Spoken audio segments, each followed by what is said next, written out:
নমস্কাৰ। বিৰোধীৰ মিত্ৰতা সম্পন্ন হ'ল। বিৰোধী ঐক্যৰ মিত্ৰতাক এবাৰ আদৰণি জনাইছে মৌলানা বদৰুদ্দিন আজমলে। আজমলে কৈছে, অখিল গগৈ, লুৰিণজ্যোতি গগৈ, গৌৰৱ গগৈ মিত্ৰতাক ৱেলকাম জনাইছোঁ। বিজেপিক ৰুধিবলৈ হ'লে তিনি গগৈ মিত্ৰতা এক ডাঙৰ শক্তি।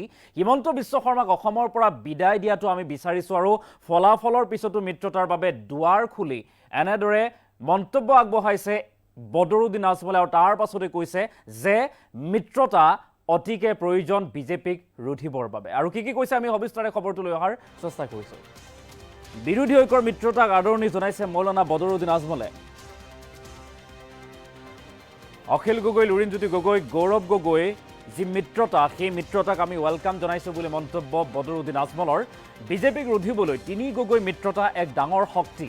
হিমন্ত বিশ্ব শৰ্মাক অসমৰ পৰা বিদায় দিয়াটো আমি বিচাৰিছোঁ। AIUDFে বিচাৰিছে মুখ্যমন্ত্ৰীক অসমৰ ৰাজনীতিৰ পৰা বিদায় দিয়াটো আৰু ফলাফলৰ পিছতো মিত্ৰতাৰ বাবে এতিয়া দুৱাৰ খুলি ৰাখিছে আজমলে।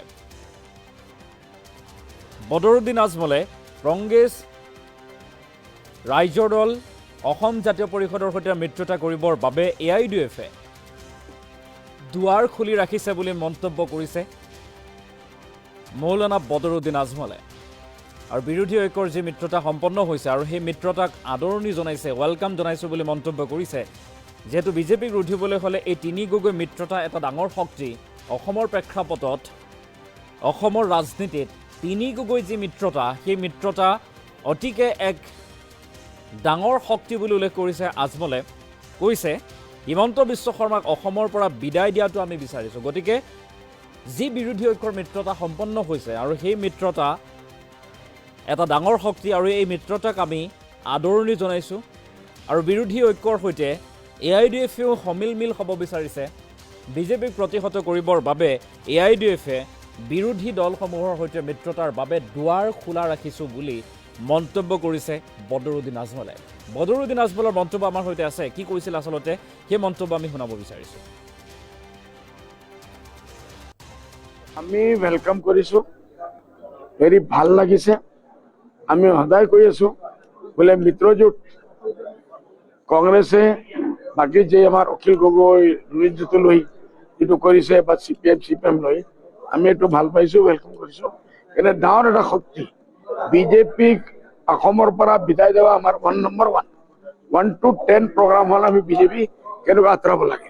হেমন্ত বিশ্ব শৰ্মাৰ অসমৰ পৰা বিদায় দিব লাগে, এইটো আমি বিচাৰোঁ। এইটোৰ কাৰণে অখিল গগৈৰ মাজত শুনিছোঁ নাই বুলি অলপ দুৰ্বল হৈছে, এতিয়া ভাল হৈছে আৰু শক্তিমান হ'ব ইনশাআল্লাহ। আৰু বেছি চিটসকলে আনিব বুলি আমাৰ আশা আছে, মোৰ দোৱা আছে। আৰু মোৰ দৰ্জা মই কৈছোঁ বোলে ৰিজাল্টৰ দিনলৈকে আমাৰ দৰ্জা খোলা আছে। যদি চব মিলি এক মিত্ৰজোঁট হয় বিজেপিক বিদায় দিয়াৰ কাৰণে বিয়াৰ বেদা চাওক। মইতো 2 বছৰ নে 3 বছৰ পৰা কৈ আছোঁ কংগ্ৰেছ, এই যে কংগ্ৰেছ আছে যে বিজেপিৰ A টিম, সিসকলে আমাক কৈ আছে বিজেপিৰ B টিম নহয়।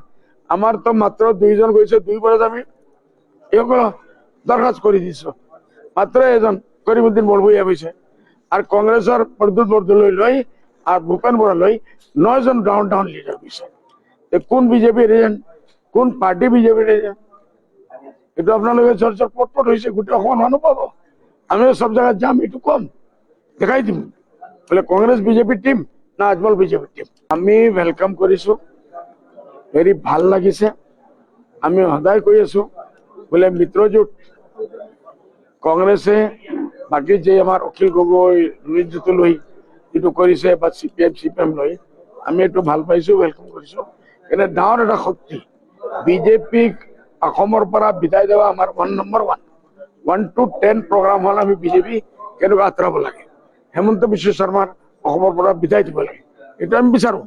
এইটোৰ কাৰণে অখিল গগৈৰ মাজত শুনিছোঁ নাই বুলি অলপ দুৰ্বল হৈছে, এতিয়া ভাল হৈছে আৰু শক্তিমান হ'ব ইনশাআল্লাহ। আৰু বেছি চিটসকলে আনিব বুলি আমাৰ আশা আছে, মোৰ দোৱা আছে। আৰু মোৰ দৰ্জা মই কৈছোঁ বোলে ৰিজাল্টৰ দিনলৈকে আমাৰ দৰ্জা খোলা আছে। যদি চব মিলি এক মিত্ৰজোঁট হয় বিজেপিক বিদায় দিয়াৰ কাৰণে বিয়াৰ বেদা চাওক। মইতো 2 বছৰ নে 3 বছৰ পৰা কৈ আছোঁ কংগ্ৰেছ, এই যে কংগ্ৰেছ আছে যে বিজেপিৰ A টিম, সিসকলে আমাক কৈ আছে বিজেপিৰ B টিম নহয়। আমাৰ তো মাত্ৰ 2জন গৈছে, 2 বছৰ আমি এইসকলক দৰখাস্ত কৰি দিছোঁ। মাত্ৰ এজন কৰিমুদ্দিন বৰভূঞা গৈছে আৰু কংগ্ৰেছৰ প্ৰদ্যুৎ বৰদলৈ লৈ আৰ ভূপেন বৰালৈ 9 জন ডাউন লিডাৰ দিছে। কোন বিজেপিৰ এজেন্ট, কোন পাৰ্টি বিজেপিৰ এজেন্ট, এটা আপনাদেৰ চৰ্চাৰ পটপট হয়েছে, গোটেই অসমৰ মানুহ পাব। আমি সব জায়গায় যাম, একটু কম দেখাই দিম বলে কংগ্রেস বিজেপির টিম না আজমল বিজেপির টিম। আমি ওয়েলকাম করেছো, ভেরি ভাল লাগিছে। আমি সদায় কৈ আছো বলে মিত্রজোট কংগ্রেসে বাকি যে আমার অখিল গগৈ ৰুণজিৎ লৈ যেটো কৰিছে বা CPM লৈ আমি একটু ভাল পাইছো, ওয়েলকাম কৰিছো।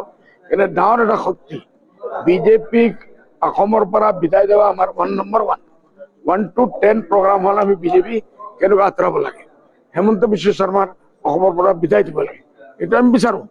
এইটো কাৰণে অখিল গগৈৰ মাজত শুনিছো নাই বুলি অলপ দুৰ্বল হৈছে, এতিয়া ভাল হৈছে আৰু শক্তিমান হ'ব ইনশাআল্লাহ, আৰু বেছি চিঠিসকলে আনিব বুলি আমাৰ আশা আছে, মোৰ দোৱা আছে। আৰু মোৰ দৰজা মই কৈছো বোলে ৰিজাল্টৰ দিনলৈকে আমাৰ দৰজা খোলা আছে। যদি সব মিলি এক মিত্ৰজোট হয় বিজেপিক বিদায়েৰ কাৰণে বিয়াৰ বেতাম। মইতো 2 বছৰ না 3 বছৰ পৰা কৈ আছো কংগ্রেস এই যে কংগ্রেস আছে যে বিজেপির এ টিম, ইসকল আমাক কৈ আছে বিজেপির বি টিম নয়। আমার তো মাত্র 2 জন গৈছে, 2 বছর আমি ইসকল দরখাস্ত করে দিছো, মাত্র এজন করিমউদ্দিন বড়ভূঞা গৈছে। আর কংগ্রেসের প্রদ্যুৎ বরদলৈ লৈ আর ভূপেন বৰালৈ 9 জন ডাউন লিডাৰ গৈছে। কোন বিজেপিৰ এজেন্ট, কোন পাৰ্টি বিজেপিৰ এজেন্ট, এটা আপনাদেৰ চৰ্চাৰ পটপট হয়েছে, গোটেই অসমৰ মানুহ পাব। আমি সব জায়গায় যাম, একটু কম দেখাই দিম বলে কংগ্রেস বিজেপির টিম না আজমল বিজেপির টিম। আমি